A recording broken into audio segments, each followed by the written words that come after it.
그러나 제가 이 요한계시록을 이번에 처음 한 것이 아니라 굉장히 많이 요한계시록을 제가 풀어보고 설교를 해봤을 때 사실 제가 이 설교의 말씀이 잘못됐다라고 저한테 항의하신 분이 감사하게도 한 분도 없었어요.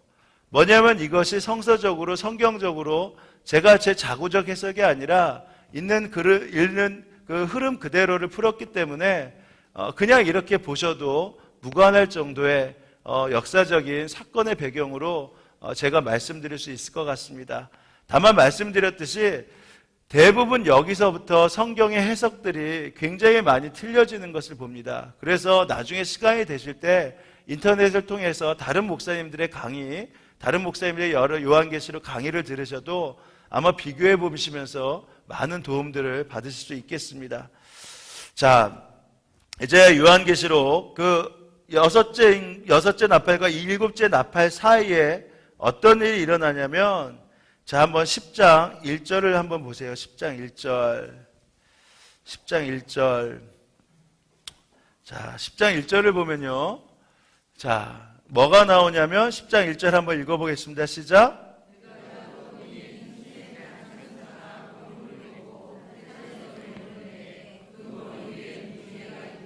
그 얼굴은 해 같고 그 발은 불기둥 같으며.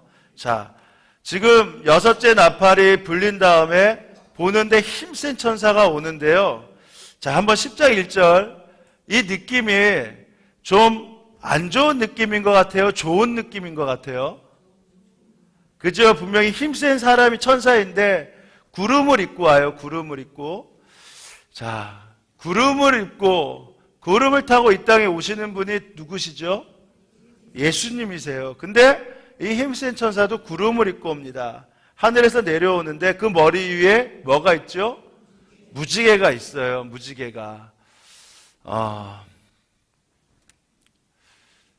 무지개가 어디서 나오죠? 노아의 홍수에서 나오죠. 그러면 그 무지개를 통해서 우리 하나님이 약속하신 게 뭐죠? 다시는 심판하지 않겠다. 사실 인류가 노아의 가족만 남은 다음에 이 무지개를 통해서 하나님의 약속은 이제 내가 더 이상 심판하지 않고 바로 이 노아를 통해서 새 인류를 창조하시겠다는 약속이 있는 게 무지개입니다. 자, 그 얼굴은 해같이 빛나고 그 발은 불기둥 같으며. 불기둥 하면 기억나는 게 뭐죠? 예? 광야에서 이스라엘 백성을 어떻게 했죠? 불기둥과 구름기둥으로 인도하셨어요. 그러니까 불기둥과 구름기둥이 없었으면 광야에서 그들은 죽은 목숨입니다. 사실 그들이 범죄하여서 불뱀에 물리게 된 사건이 민수기에 나오죠. 근데 많은 사람들이 불뱀에 물렸다라는 것을 보면서 그들이 잘못해서 불뱀에 물렸구나라고 생각을 합니다.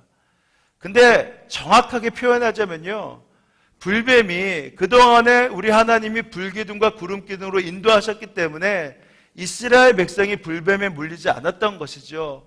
원래 광야는 불뱀이 그냥 천지에 깔려 있었어요. 근데 하나님이 불기둥과 구름기둥을 거두시니까 그들이 불뱀으로 물려서 죽게 되었던 것이죠. 그러니까 이 불기둥과 구름기둥은요, 이스라엘의 보호의 상징입니다. 그렇다면 지금 10장을 보면요, 지금 불기둥으로 무지개로 해 같은 얼굴로 그 하늘에서 구름 타고 오는 힘센 천사라고 한다라고 하면 이거는 우리가 두 가지를 볼 수 있는 거예요. 하나님의 백성은 어떻게 된다? 바로 이 천사로 인하여 보호함을 받는다. 그러면 하나님의 백성이 아닌 사람은 어떻게 된다고요? 심판을 받는다. 바로 이 의미를 담고 있는 것이라 말입니다. 자, 근데 10장 2절 한번 보세요. 10장 2절 한번 읽어보겠습니다. 시작.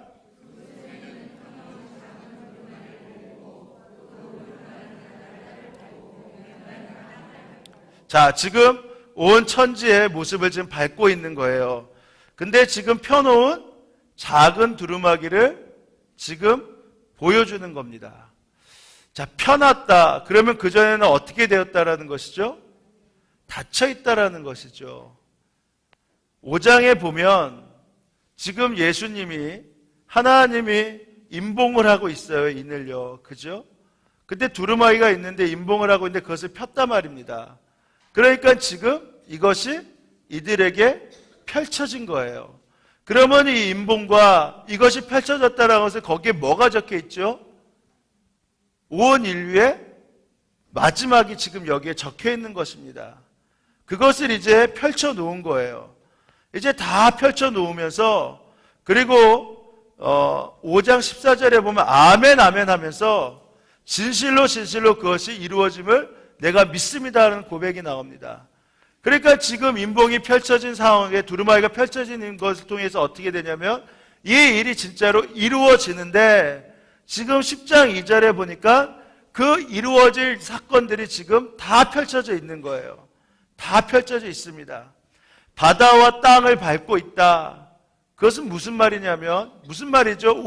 지금 이 땅을 지금 통치하고 있다라는 거예요. 온 세계의 역사를 지금 힘센 천사가 지금 붙잡고 있다라는 것입니다. 말씀하시자면 이게 무슨 말이죠? 지금 시작과 끝이 어떤 누구로 이끌어지는 것이 아니라 우리 하나님으로부터만 이루어진다라는 거예요.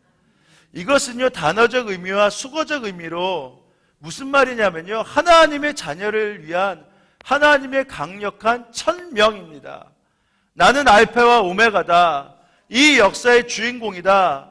이 인을 다 펼쳐서 하나님의 역사들을 이루는데 내가 그것의 시작이고 내가 그것의 마지막이다 라고 말씀하시는 겁니다. 그럼 무슨 말이죠? 구원은 누구에게 있다라는 것입니까? 하나님께 있다라는 거예요. 아멘? 여러분, 우리가요, 아직도 혹시 그런 분 계십니까? 아직도 이렇게 말씀을 듣고 그 구원에 대해서 말씀을 드렸는데 그 구원이 여전히 내가 좀 잘해야지, 여전히 내가 기도를 해야지, 여전히 내가 좀 착하게 살아야지, 그런 문제도 여러분이 구원에 그러한 그 지름길로 여러분 생각하시는 분 계십니까? 여러분, 기도 열심히 하셔야 돼요. 여러분, 정말 하나님 허락하신 물질도 하나님 앞에 온전히 드리셔야 됩니다. 하나님 앞에 시간도 드리셔야 돼요. 그러나 그것을 한다고 그래서 만약에 여러분이 구원을 받는다면 이거는 예수 믿는 것이 아닙니다. 다른 종교도 다 똑같잖아요. 다른 종교도 마찬가지듯이 어떻게 해요? 내가 열심히 하니까. 이번엔 뉴욕에서 폭탄 사고가 일어났고 수많은 무슬림들이 사람들을 죽이고 불교 신자들이 방생을 하고 하나님 자기네들의 자비를 베풀 때 그 이유가 뭐죠? 내가 이렇게 노력하고 하니까 바로 알라가, 바로 부처가 나를 구원할 수 있다라고 생각하니까 지금 그들이 그렇게 노력하는 거 아닙니까? 혹시 여러분 가운데 그런 분 계십니까? 여러분 가운데 여전히 내가 기도해야지, 내가 그래야지 구원을 받지, 내가 그래도 하나님 허락하신 시간을 드려야지, 그래야지 하나님이 나를 이뻐하시고 나를 구원하실 거야 라고 아직도 율법적 사고로 계신 분 계십니까? 그렇다 그러면 오늘 이 말씀을 명확하게 들으시기 바랍니다. 구원은요, 하나님께 있습니다. 여러분이 어떠한 노력을 한다 할지라도 하나님이 아니면 아닌 거고요, 우리 가운데 어떠한 부족함이 있더라도 하나님이 맞다라고 하면 맞는 거예요. 그러니까 하나님이 말씀하시는 겁니다. 지금 오른발로 왼발로 바다를 밟고 땅을 밟고 있으면서 구원은 지금 나에게 있다. 구원은 지금 나에게 있다라고 말씀하시는 거예요. 그러니까 여러분, 지금 여러분의 삶 가운데 혹시 죄 가운데 있다 할지라도요, 혹시 여러분 가운데 문제 가운데 있다 할지라도 그것으로 여러분의 구원을 평가하지 마십시오. 하나님의 구원은 하나님의 사람들에게 주시는 약속인데 그거의 절대 주권은 하나님에게 있습니다. 여러분, 오늘 이 자리에 나오셨는데 여러분 왜 나오셨어요? 시간이 아주 많으시죠? 저는 금요일날 드라마를 못 봤습니다. 지금 뭐 하는지 몰라요. 그거 포기하고 오셨으니까 잘하셨죠? 근데 여러분, 하나님으로 인해서, 예수로 인해서 이 자리에 오셨잖아요. 그러면 여러분을 누가 붙잡고 계신 거세요? 하나님이 붙잡고 계세요. 하나님이 붙잡고 계시다는 것은 바로 여러분에게 하나님이 책임지시다는 약속입니다. 하나님이 땅과 바다를 붙잡고 계시면서 약속하시는 거예요. 두루마기를 다 피시면서 이것의 모든 역사의 주인공은 나고 역사의 시작과 마지막은 난데 바로 내가 너희에게 바로 마지막을 주겠다라고 약속하시는 거란 말입니다. 그러니까요, 여러분, 기도 많이 안 하셔도 돼요.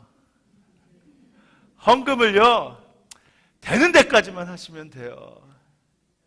교회 사역이요, 너무 힘 빼지 마세요. 안 하셔도 돼요. 이번 주에 여기 바닥을 한번 보십시오. 교회가 좀 깨끗해진 것 같지 않으세요? 그리고 여기 뒤 옆에 있는 그 의자들 지금 다 없어졌어요. 이거 우리 김 권사님이랑 몇 사람들이 이거를 다 이틀 동안에 걸쳐서 정말 고생 많이 하고 나중에 보니까 사역자들도 이것을 그냥 날랐어요. 근데 그러니까 우리가 다 할 수 있으니까요, 교회 사역 같은 거 별로 신경 쓰지 마세요.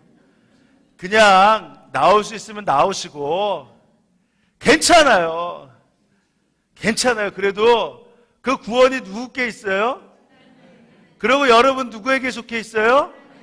그러니까 안 하셔도 돼요. 할렐루야? 그렇다고 아멘 하면 어떻게 해요? 그래도 아멘 하지 마셔야죠. 왜 기도하죠? 하나님을 사랑하니까. 왜 이 교회를 세우죠? 하나님을 사랑하니까. 왜 물질을 드려야죠? 하나님을 사랑하니까.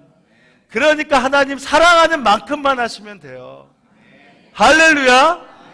그러니까 하나님을 사랑하지 못하면 교회에서 나오라 해도요, 못 나와요.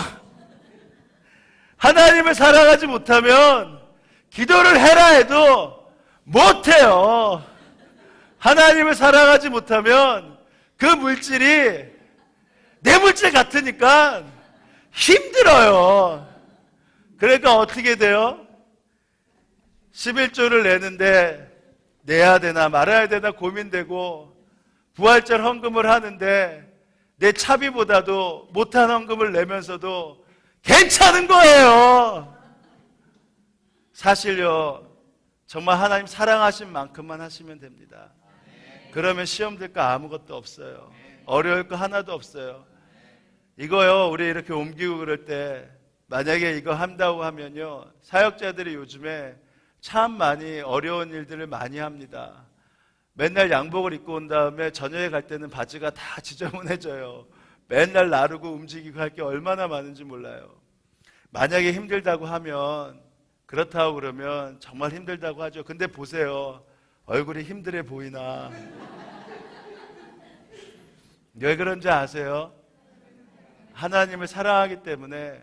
하나님 사랑하면요, 그러면 이거 할 수 있는 한 하면 되잖아요. 뭐가 걱정이겠습니까? 사실 여러분, 구원은요, 여러분께 속해 있지 않기 때문에 정말 아무것도 안 하셔도 돼요.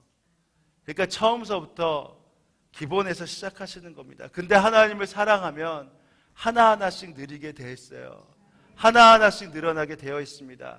만약에 지금 내가 예전에 비해서 왜 나는 지금 왜 이게 안 되지? 왜 옛날엔 이렇게 하지 말래도 너무나 좋았는데 왜 안 되지라고 한다면요, 사실 여러분 고민해 보셔야 돼요. 내가 정말 하나님을 지금 사랑하고 있는 게 맞는가? 하나님을 사랑하면 사실 정말 더 하게 되어 있단 말입니다. 그것이 진짜 교회가 세워지는 것이죠. 그러면 그때서부터 주님의 역사들이 더 나타나는 것입니다. 그렇기 때문에 구원에 대해서 절대 고민하지 마세요. 이미 주님은 여러분에게 두루마기를 펴셨습니다. 그러면 하나님의 역사가 나타나는 것이죠. 자, 근데 3절에 보세요. 3절. 근데 어떻게 되냐? 자, 우리 5절하고 6절 한번 보겠습니다. 5절하고 6절. 자, 5절 한번 읽어보겠습니다. 시작.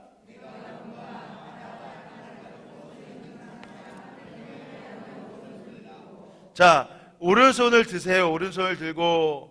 자, 6절 한번 읽었습니다. 시작.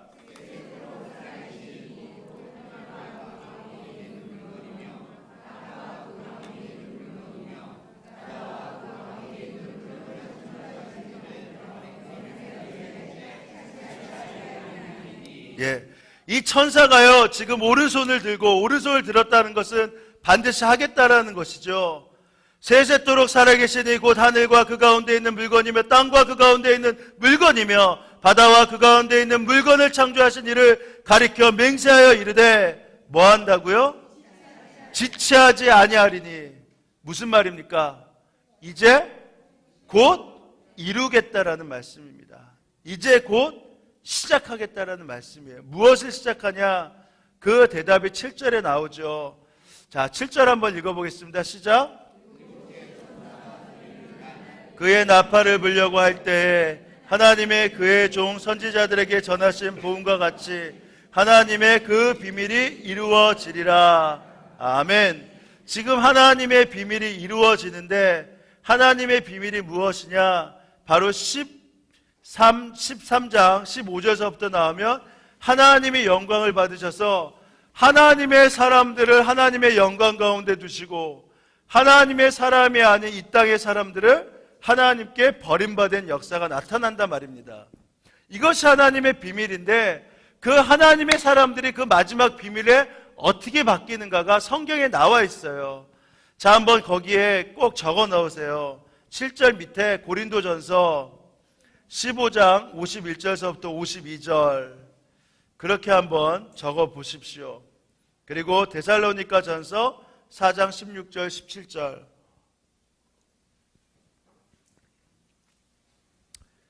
지체하지 않고요. 그 비밀이 이루어진다라고 하니까 이 비밀은 무엇이냐면 반드시 성취되고 완성되고 이루어진다라는 거예요. 근데 그 비밀이 무엇이냐? 바로 하나님의 사람들과 하나님 믿지 않은 땅의 사람들이 구별되는 사건인데 어떻게 구별되냐? 고린도전서 15장 51절 52절에 그 대답이 나와 있습니다. 우리 함께 읽어보겠습니다. 시작. 우리가 다 잠잘 것이 아니요. 자, 보세요. 보라, 내가 너에게 비밀을 말하느니 7절에 보면 그 비밀이 이루어지는데 그 비밀이 무엇이냐? 우리가 다 잠잘 것이 아니요. 마지막 나팔이 지금 7째 나팔이죠. 그죠? 7째 다음에 8째 나팔이 있나요? 없어요. 그죠? 7째 나팔이 있단 말입니다. 마지막 나팔에 순식간에 어떻게 된다고요? 호련히 변화되리니. 계속 읽겠습니다. 나팔 소리가 나매 죽은 자들이 썩지 아니할 것으로 다시 달아나고 우리도 변화되리라. 자, 마지막 나팔을 불 때 순식간에 어떻게 돼요? 다 호련히 변화돼요. 그리고 어떤 일이 일어나냐면 나팔 소리가 이렇게 날 때 죽은 자들이 다시 살아나고 우리도 그때 다시 살아나는 거예요. 그러면 이것이 육체로 살아나는 것이 아니라 영으로 일단 바뀌게 되는 일들이 나타난다라는 것이죠. 자, 지금 우리가 호련히 변화된다. 그러면 이 사건이 어떤 사건일까요? 예? 이 사건이 어떤 사건이죠? 부활. 죽진 않았는데. 죽은 자들은 부활인데. 그럼 우리는 죽지 않고 어떻게 되죠? 하늘로 올라가는 거죠. 그래서 우리가 휴거라는 게 있죠. 그냥 들림을 받는다라는. 지금 어떻게 되면 마지막 나팔을 불 때 하나님의 사람들은 어떻게 되냐면 들림을 받는 거예요. 그리고 죽은 자들도 이 땅에서 다시 들림을 받는 사건들이 나타납니다. 지금 이 들림을 받는 사건에 대해서는 지금이 안 하고 다음번에 정확하게 풀어드리도록 하겠습니다. 어찌됐든 간에 무슨 일이 일어나냐면 우리가 호련히 변화가 되는 사건이 일어나요. 자, 데살로니가 4장 16절 17절 한번 읽어보겠습니다. 시작.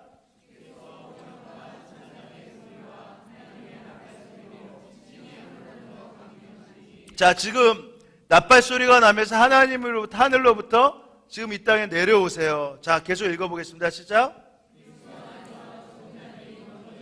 자, 여기 말처럼 똑같이 썩지 않을 것으로 다시 썩지 아니할 것, 다시 살아난 죽은 자들 모습. 그 후에 자, 어떻게 된다고요? 그들과 함께 구름 속으로 끌려 올려 공중에서 주를 영접하시리니 그리하여 우리가 언제 한다고요? 항상 주와 함께 있으리라. 아멘. 자, 우리가 구름 속으로 지금 올라가는 거죠. 그래서 그거를 휴거라고 해요. 죽지 않고 하나님 앞에 올라간다. 그 성경의 예가 두 가지가 있어요. 첫 번째가 누구냐면 에녹이에요. 두 번째가 누구냐면 엘리야입니다. 제가 두 명이라고 했어요. 사람이라고. 왜냐하면 예수님은 부활하신 모습으로 그대로 되셨기 때문에 사람이라고 할지 어떻게 될지 모르겠어요. 하지만 성경에는 이미 홀연히 변화되는 역사적 사건들이 있습니다. 그러니까 우리가 이것이 최초라는 것이 아니라 이미 성경에서 어떻게 바꿀 것인가를 이미 성경은 언급하고 있어요. 여러분, 에녹의 사건 믿지 않으시는 분 계세요? 에녹의 사건 믿으셨죠? 그죠? 엘리야의 사건 믿지 않으신 분 계십니까? 엘리야는 누구였죠? 사람이었어요. 그죠? 근데 그도 하루는 혼혈이 올라갔어요. 예수님은 이미 승천하셨습니다. 그러면 이 사건이 우리에게도 일어나는 것이 분명할까요? 안 분명할까요? 분명하단 말이에요. 만약에 이것이 처음 나왔으면 이것은 믿습니다 하고 믿어도 되는 것이 쉽지 않을 수도 있지만 이미 창세기서부터 이 역사적 사건으로 다 나와 있어요. 그렇다면 우리도 홀연히 변화된단 말입니다. 자, 그러면 한번 보십시오.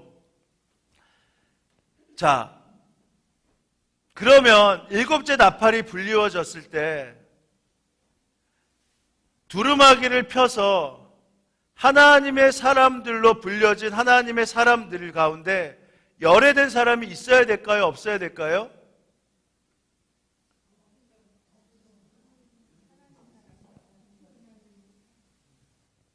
열애된 사람이 있을까요? 없을까요?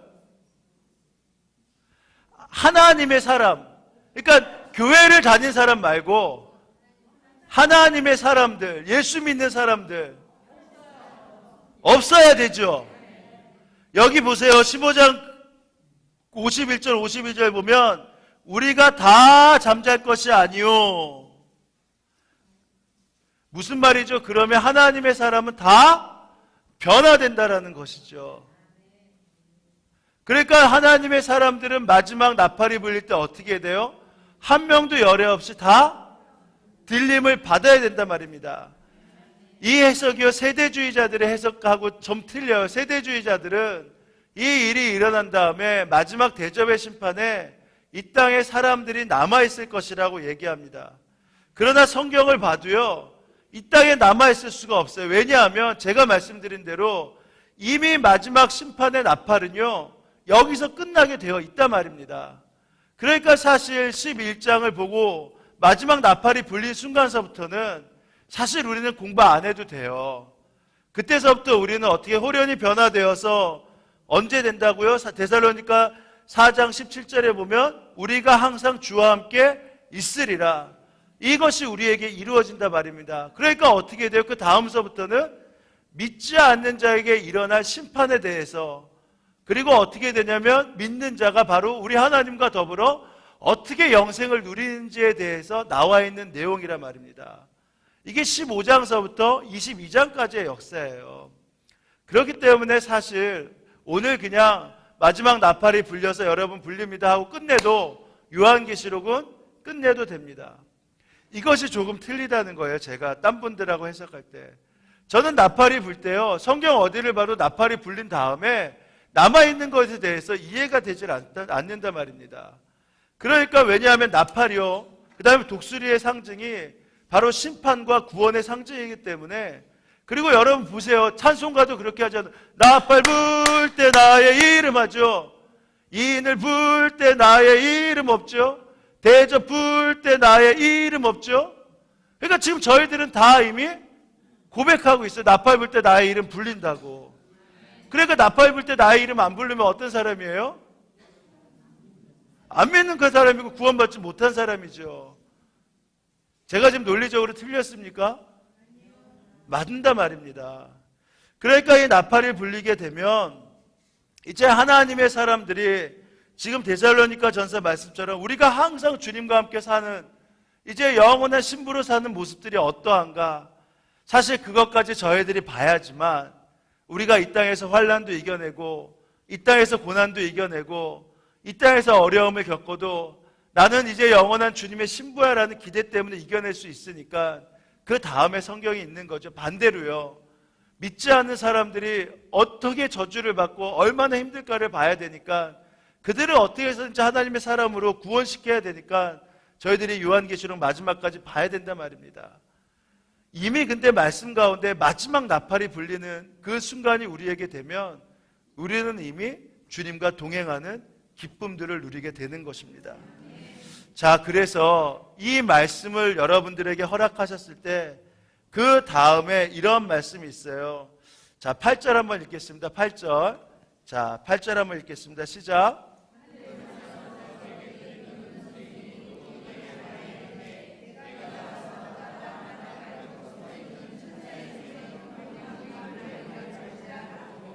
자, 지금 그 두루마기를 지금 누구한테 가지라고 해요? 지금 누구한테 가지라고 하죠? 요한한테 가지라고 해요. 너 두루마기를 가지라. 그럼 무슨 말이 요한이 바로 하나님께서 말씀하시는 바로 시작과 마지막 또 마지막에 대한 모든 것들을 요한이 갖게 되는 거죠. 근데 요한이 이것을 갖게 됐을 때 어떤 일이 일어나나? 자, 9절 한번 보겠습니다. 9절 시작.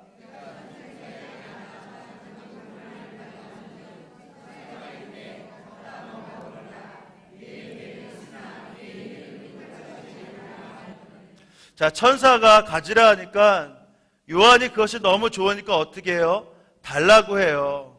그러니까 천사가 그것을 주면서 어떻게 하냐면 그것을 먹으라고 해요. 먹으라고 합니다. 이 두루마기를 먹는 거예요. 뭐 지금은 그런 사람 없겠습니다만 옛날에 영어 사전들 그거 단어 외운 다음에 이렇게 뜯어가지고 이렇게 드신 분 계시죠? 먹었다고 해야 되나? 드셨다고 해야 되나? 무식하다고 해야 되나? 아무튼 그거 하신 분 혹시 계세요? 예, 그러면 별로 그렇게 공부를 잘하신 분이 꼭 항상 공부를 잘하시고 옛날에 뭐 사법고시 보고 합격하신 분들 보면 대부분 말씀하시는 게 그런 말씀이죠. 나는 사전을 통째로 먹었다. 예, 그런 말씀하시는데 사실 그게 무슨 말이죠? 내가 이것을 통째로 다 내 것을 만들었다라는 것이죠. 근데 이것을 문자적으로 해석해서 정말 그런 일이 있었어요. 어떤 그 아기 엄마가 이 말씀을 듣고 나서 성경을 통째로 먹어야 된다고 이것을 찢어서 갓난아이에게 정말 먹인 일이 있었습니다. 근데 그 갓난아이가 그것을 소화시키지 못하고 질식해서 죽은 일이 있었어요. 끔찍한 일이죠. 사실 이게 무슨 말이죠? 이 말씀을 너의 것으로 만들라라는 것이죠. 보통 성경을 읽고 나면요, 우리 가운데 몇 가지 우리가 성경을 읽는 것에 대해서 알아야 됩니다. 성경을 그냥 읽는 것이 있고요. 그러면 사실 성경 66권을 읽어도 그것이 정말 어떤 의미인지 깨닫지 못할 때가 많죠. 그래서 저희가 묵상을 하자라고 하지 않습니까? 묵상을 한다는 건 무슨 말이냐면요, 이 말씀을 이것이 바로 내 것이 될 때까지 이것을 우리가 사전 외우는 것처럼 곱씹자라는 거예요.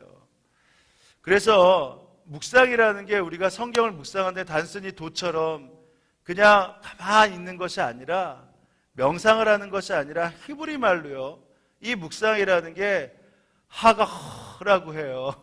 히브리 마지막에 이런 식으로 나오거든요. 근데 하가흐라는 뜻이 무엇이냐면 야생의 들짐승들이 배가 고픕니다. 근데 배가 고프는데 잠이 안 와요. 그러니까 어떻게 해요? 도무지 배가 고파서 잠을 자려고 하는데 잠을 자지 못하니까 그 자다가 일어나서 그 먹이를 찾으려고 그 밤중에 먹이를 찾으러 으르렁 다니는 그 모습 정말 끔찍하죠. 그러니까 그 들짐승에게 잡히면 이건 끝입니다.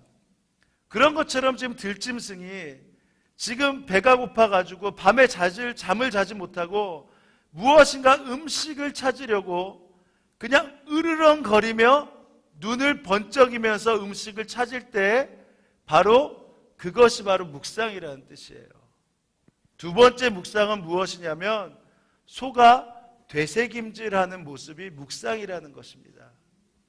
그러니까 우리가 말씀을 묵상하자라는 것은 무엇이냐면 그냥 읽고 나서 그냥 이런 것이구나 라고 하는 것이 아니라 여기서 하나님의 말씀이 도대체 무엇인가?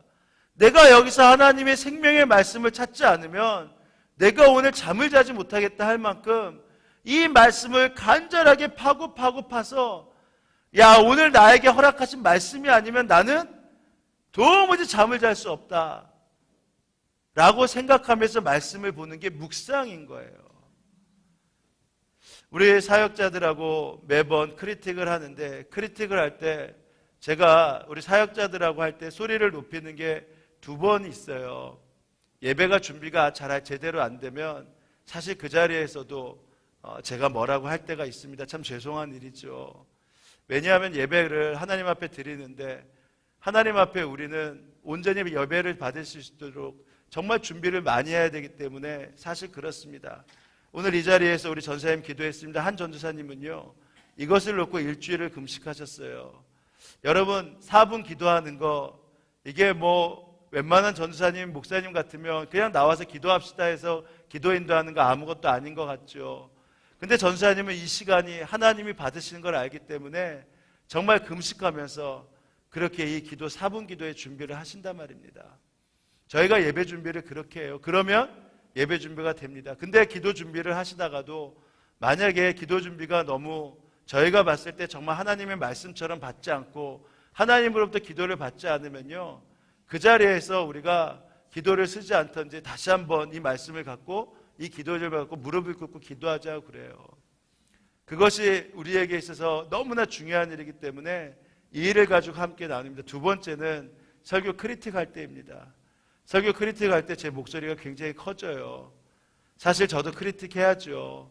근데 우리 전사님들 할 때 이것을 묵상하지 않고 그냥 설교를 하려고 하면 이것이 묵상이 되지 않은 것을 보면 거기에 대해서 계속 집요하게 질문을 합니다. 이 말씀이 정말 무슨 말씀인지, 이 말씀을 통해서 주님이 주시는 게 무엇인지. 왜냐하면 말씀을 전하는 자의 사명은 이 말씀을 들짐승처럼 파서 이 속에서 허락하신 말씀을 전해야 되는 게 바로 사명이란 말입니다. 그리고 이것을 되새김질해서 가장 소화되기 쉽게 이것들을 많은 성도들이 이해할 수 있도록 만드는 게 바로 설교자의 사명이죠. 저도 사실 요한계시록 이렇게 공부하고 또 설교를 준비하고 수요일날 말씀을 전할 때, 잠언을 전할 때 몇 번을 읽은지 몰라요. 왜냐하면 여전히 제 안에 부족함이 있고 말씀을 전하는데 어리석음이 있지만, 그러나 정말 이 들짐승과 같이 이 말씀 가운데 나오는 주의 말씀들을 되새김질해서 마지막 드릴 수 있도록 그 노력을 한단 말입니다. 근데 사실 저만 이렇게 해야 되겠습니까? 아니죠. 사실 이거는 저뿐만 아니라 모든 성도에게 이 두루마기가 허락되었단 말입니다. 여러분들은 이 요한을 통해서 이 하나님의 말씀을 이미 들을 수 있도록 허락되었어요. 제가 지금 말씀드리는데 사실 저는 성경에 벗어난 말씀을 단 한 번도 드린 적이 없습니다. 그건 무슨 말씀이죠? 그럼 여러분들도 이 말씀을 곱씹어서 정말 정확하게 보면요, 여러분들은 이 말씀의 능력과 권세들을 언제든지 누리고 전할 수 있는 힘이 있다라는 거예요. 근데 그렇게 안 하니까 문제죠. 청년들하고 내일 11시에 모입니다. 레디컬 실험을 하려고. 말씀드렸듯이 레디컬 실험 가운데 두 번째가 바로 말씀 이렇게 묵상해 보자라는 것입니다. 단순히 말씀 그냥 읽는 것이 아니라 이 말씀을 곱씹어서 들짐승처럼 내가 오늘 배고파서 이거 먹지 않으면 죽겠다 할 정도로 이 말씀을 파서 이 말씀 가운데 주신 하나님의 뜻대로 한번 살아보자. 그것을 가지고 내일 청년 10명과 함께 모여서 레디컬 실험을 실행합니다. 그리고 그 모습들을 가지고 1년 후에 아마 저희들이 간증하게 될 것입니다. 사실요, 이 말씀이 왜 요한에게 다냐면요, 요한은 지금 이 말씀의 시작과 끝을 다 봤잖아요. 그러니까 이 말씀을 그대로 먹으니까 당연히 달 수밖에 없죠. 왜냐하면 암만 핍박이 온다 하더라도, 암만 고통이 온다 하더라도 이 말씀의 마지막은 무엇이에요? 승리이지 않습니까? 이 말씀의 마지막은 무엇이죠? 영광이지 않습니까? 이 말씀의 마지막은 영원히 하나님과 동행하는 놀라운 기쁨이 아닙니까? 그러니까 그가 말씀을 먹을 때 얼마나 달겠어요. 주님 감사합니다라고 얘기할 수 있죠. 사실 우리가 말씀을 이렇게 곱씹으면서 보시면요, 하나님의 능력과 하나님의 권세대로 살 수 있단 말입니다. 여전히 우리 가운데 내 안에 연약함도 있고 부족함도 있지만 말씀대로 살지 못한다? 아니요. 정말 말씀을 보고 곱씹으면요, 말씀대로 못 사는 게 오히려 어색하죠. 말씀대로 못 산다고 말하는 것이 잘못되었다는 것을 알지요. 말씀대로 살아보는 것이 우리에게 정말 기쁨인 걸 깨닫게 된단 말입니다. 왜냐하면요, 이 말씀이 다니까. 근데 곱씹어보지 않고 그냥 읽어보니까 그냥 시커먼 글씨인 것 같고 이해가 되는 것 같지 않고, 잠이 안 오면 낱말대로 혹시 성경이라도 읽어볼까? 그러면 오늘 잠이라도 올까? 혹시 그런단 말입니다. 사실 그렇게 성경을 읽는 게 아니죠. 성경을 그래서 저희가 이렇게 읽어보자고 큐티를 하는 거죠. 그러니까 어떻게 됩니까? 하나님이 허락하신 말씀을 보니까 요회에서 평생 설교 한번 하지 못할 요회에서가 새벽마다 전하여질 수 있고, 평생 한번 10편 1편서부터 150편까지 전해보지 못할 말씀이 저희들이 그 말씀을 들으면서 우리가 말씀을 묵상할 수 있게 된단 말입니다. 바로 그것이에요. 그렇게 되면 저희들 어느 누구도 마지막까지 승리하는 삶 살 수 있단 말입니다. 그래서 동일한 말씀이 에스겔서 3장 1절서부터 3절에 나와 있습니다. 우리 함께 한번 읽어보겠습니다. 에스겔서 3장 1절서부터 3절. 자, 한번 읽어보겠습니다. 시작. 또 그가 내게 이르시되 인자야 너는 발견한 것을 먹으라.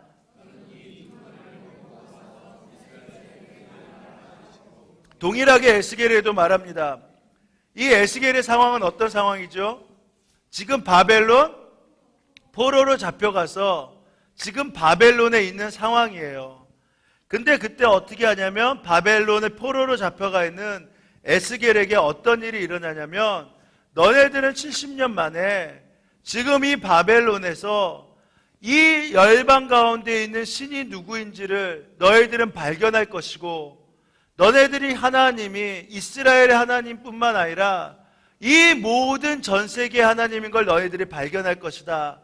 그리고 70년 만에 너희들은 다시 예루살렘으로 돌아올 것이라는 말씀을 받죠. 그러니까 이 말씀을 하라고 하는데 2절 한번 보세요. 시작. 이 역사적인 일들을 지금 먹이시죠. 그러니까 3절에 보세요. 어떻게 돼요?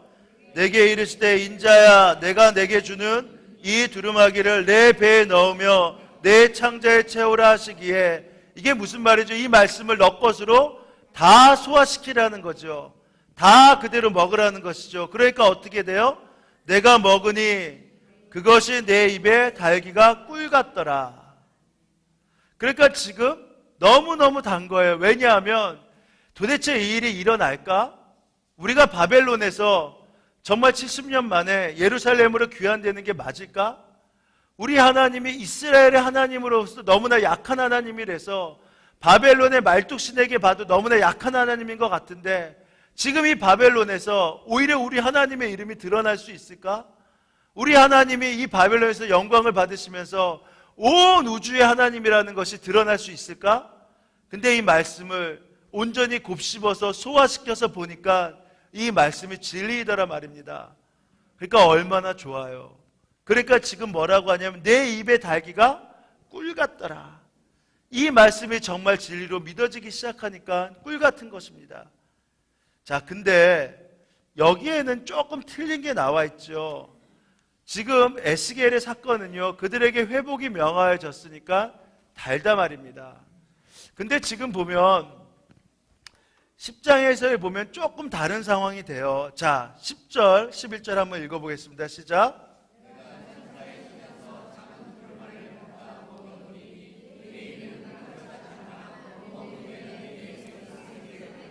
보세요. 이 말씀을 듣고 내가 이것들을 다 소화시켰는데 그것이 너무나 달고 좋았는데 지금 내 배에서는 쓴 거예요.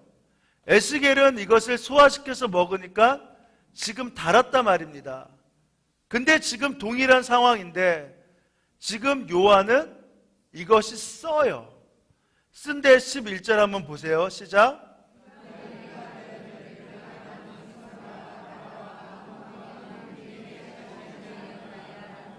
지금 뭐라고 그러냐면 이것을 너가 먹고 소화시킨 다음에 어떻게 하냐면 온 세계 많은 사람들에게 예언하라고 나와 있습니다. 그러니까 이것은 예언을 해야 돼요. 말을 해야 됩니다. 근데 왜 쓸까요? 달아야 되는데 왜 쓰죠? 네? 네? 말씀을 듣지 않는 사람들이 있으니까. 맞습니다.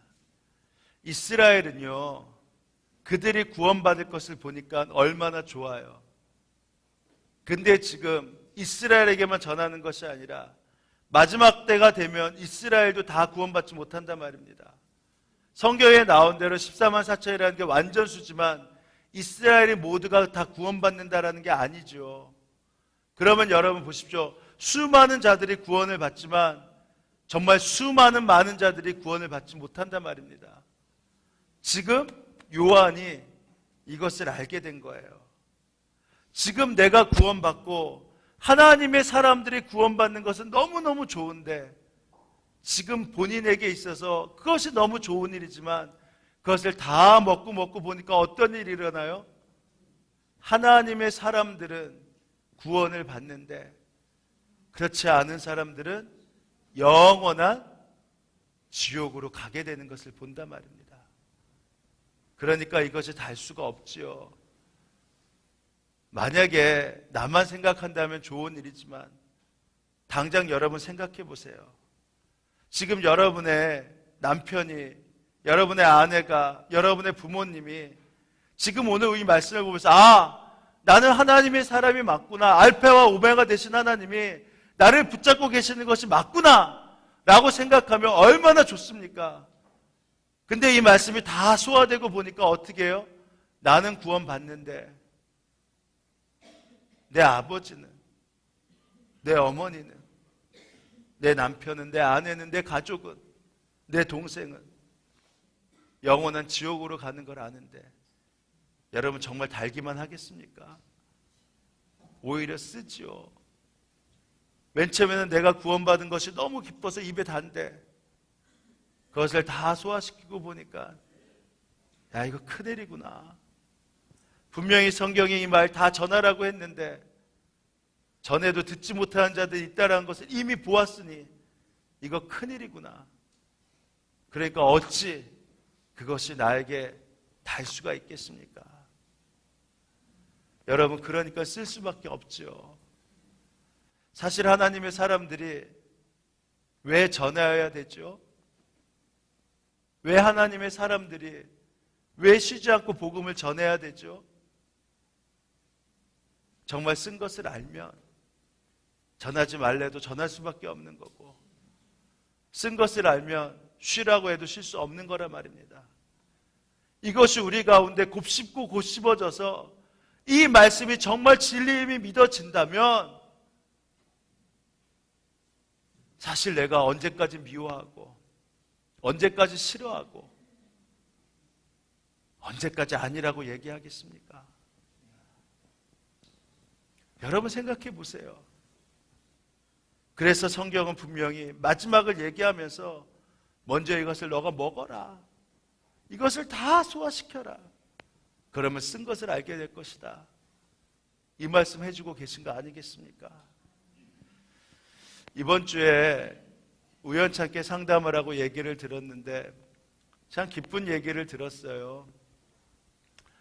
자기 부모님을 내가 꼭 전도해야겠다라는 그 마음을 갖고 함께 기도 부탁한 성도가 있었고 본인이 예수 믿은 지 10년 되었는데도 부모님에게 예수 믿으라는 얘기 제대로 한 번도 하지 못했는데 주님께서 그 기회를 허락하셔서 그 말씀을 드렸더니 그 부모님이 왜 이제야 얘기하냐 그러면서 오히려 우셨다라는 얘기를 들었습니다.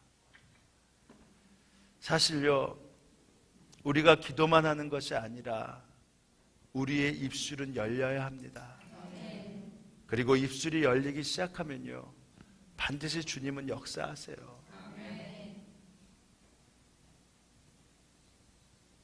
주님은 우리를 사랑하십니다. 우리가 고통 겪길 원치 않으세요. 주님은 너무나 우리를 사랑하십니다.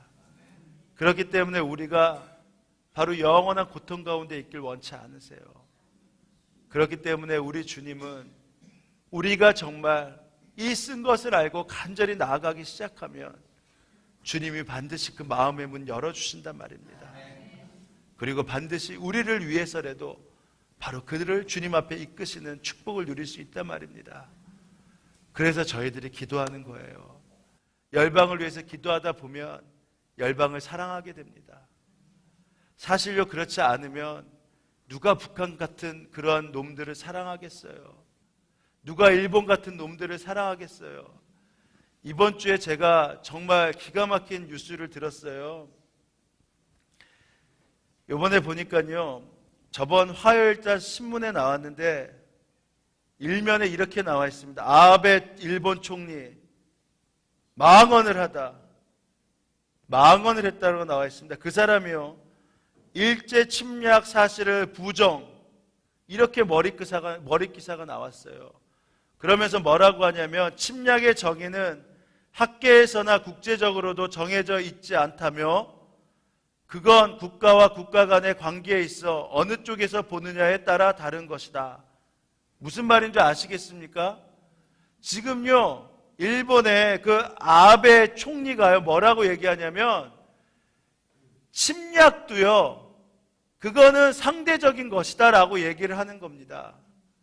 뭐냐면, 너네들은 침략을 당해서 힘들다고 하지만 우리 입장에서는 그럴 수 있다라는 거예요. 지금 손을 빌면서도 사죄해야 될 그런 놈들이 뭐라고 하냐면, 이거는 국가와 국가 간에서 견해 차이가 틀릴 수 있다. 지금 우경화에 극에 달하고 있습니다. 근데 일본을 위해서 여러분 기도하실 수 있겠습니까? 일본의 선교사를 파송하실 수 있겠어요? 북한은 어떻습니까? 지금 저희가 천문학적인 그 액수를 가지고 북한을 지원을 했어요. 지원을 했는데 어떤 일이 일어난 줄 아세요? 그게 다 핵무기와 군대를 먹이는 식량으로 갔습니다. 그건 다 누구도 부정하지 않아요. 그리고 그 핵무기를 가지고 지금 이 땅을 겨누고 있단 말입니다. 그리고 그 무기를 가지고 지금 연평도에 정말 포탄을 터뜨렸어요. 우리 장병들이 죽었잖아요. 천안함 사건으로 우리 장병들이 피눈물 나는 우리 청년들이 죽었단 말입니다. 여러분, 내 아들이 그렇게 됐다라고 생각해 보세요. 근데 기도를 하는 게 가능합니까? 아니요, 불가능해요. 그러니까 어떻게 해야 되는 줄 아십니까? 미리 기도를 하고 있어야 돼요. 그래야지 그때 기도를 통해서 끝까지 그들을 사랑할 수 있고, 끝까지 그 땅을 위해서 눈물을 흘릴 수 있고, 오히려 그러면 그럴수록 하나님 앞에 그 일을 위해서 나아갈 수 있단 말입니다. 이것이 입에 단 자가 소화시켜서 바로 쓴 것을 본 자가 할 수 있는 능력입니다. 여러분, 왜 우리가 말씀을 보죠? 사실 저와 여러분이 이미 예수 앞에 서 있다면 요한계시록 하고 자시고도 할 것도 없어요. 다 마지막에 일곱째 나팔 불 때, 그때가 어느 때인지 모르지만 이미 하나님이 그 환난도 이겨낼 수 있도록 하나님의 인도 받으셨고, 하나님께서 우리를 구원하시는 영광도 이미 허락하셨단 말입니다. 근데 왜 아직까지도 우리가 이것을 이렇게 보면서 기도해야 되죠? 쓰니까. 도무지 나만 단 것으로 끝날 수가 없으니까. 그래서 우리가 말씀을 통해서 바로 하나님이 원하시는 마지막까지 그 한 사람을 찾고자 우리가 이렇게 말씀을 보는 거란 말입니다. 자, 이제 우리가 이렇게 기도했으면 좋겠습니다. 하나님, 이제 하나님의 주권이 우리에게 임하여져서 우리가 마지막에 호련히 변화되는 놀라운 영광을 보게 되었습니다. 그러나 주님, 이 말씀이 나에게 진짜가 되니까 저는 너무나 씁니다.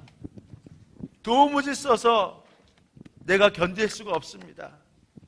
이 감사와 애통의 마음으로 저희들이 주 앞에 나아갔으면 좋겠습니다. 우리 찬양하면서요, 하나님께서 나를 구원하시고 나와 함께 하셨던 마지막 나팔에 그 놀라운 영광들을 찬양했으면 좋겠습니다. 그리고 이 찬양을 부르면서 너무나 기쁘지만, 그러나 우리가 기도할 수 있는 것은, 주님, 내가 이 영광 가운데 서 있습니다. 마지막 환난과 심판도 이길 수 있는 영광이 있습니다. 나팔 불 때 나의 이름이 불려집니다. 그러나 주님, 그렇기 때문에 이 나팔이 나에게만 불릴 뿐만 아니라 이 땅의 모든 사람 한 명도 빠짐없이 이 나팔 소리에 함께 반응하길 원합니다. 이러한 간절함으로 이 기쁨과 이 안타까움을 가지고 함께 기도했으면 좋겠습니다. 우리 이 시간 우리 감사함으로 힘차게 하나님의 나팔 소리, 이제 우리 찬양하며 나아갑니다.